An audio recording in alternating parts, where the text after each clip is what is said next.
Seleksi terbuka dalam mengisi jabatan Sekretaris Kota Ambon tengah berlangsung. Untuk hasil tes kesehatan dan kejiwaan telah diumumkan dan 6 peserta dinyatakan memenuhi syarat. Para peserta ini masing-masing Enrico Rudolf Matita Putih, Yakob Silano, Fahmi Salatalohi, Agus Ririmase, Samuel Huai, dan Joy Rainer Adrians. Wali Kota Ambon Richard Wanapesi mengaku seleksi ini dilakukan secara terbuka dan semua calon memiliki kesempatan yang sama untuk berkompetisi. Untuk itu adanya informasi terkait calon titipan tidaklah benar. Menurutnya ada 2 persyaratan dalam mengisi jabatan Sekretaris Kota Ambon. Pertama, persyaratan mutlak yaitu dari sisi usia, jabatan, dan kepangkatan. Sementara yang kedua adalah persyaratan pembobotan. Ada persepsi yang salah, ya. Seakan-akan ada calon-calon titipan dan sebagainya, enggak, ya. Tadi arahan saya kan sudah jelas, gitu. Nah, jadi ini semua mempunyai kesempatan yang sama untuk bisa berkompetisi, ya.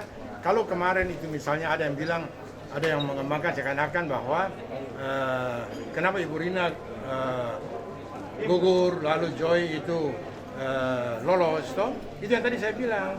Persyaratan itu ada 2, satu yang sifatnya itu mutlak. Nah, yang mutlak itu dari segi usia, dari segi jabatan, dan segi pangkat.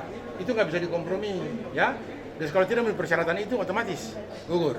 Sedangkan yang syarat yang kedua itu syarat pembobotan. Jadi walaupun ada yang misalnya dia belum memenuhi persyaratan administrasi, katakanlah soal PIN misalnya itu. Nah, tapi dia pembobot yang lain itu memenuhi, itu bisa secara akumulatif, itu bisa, ya, untuk itu. Itu memang kewenangan Pansel untuk itu, bukan kewenangan wali kota. Tidak. Nah, betul-betul tidak. Pokoknya tidak boleh ada dusta di antara kita ini. Bersaing secara wajar saja, ya. Kalau siapa yang terpilih, ya itu percaya memang Tuhan sudah tunjuk dia untuk menjadi sekda di kota ini.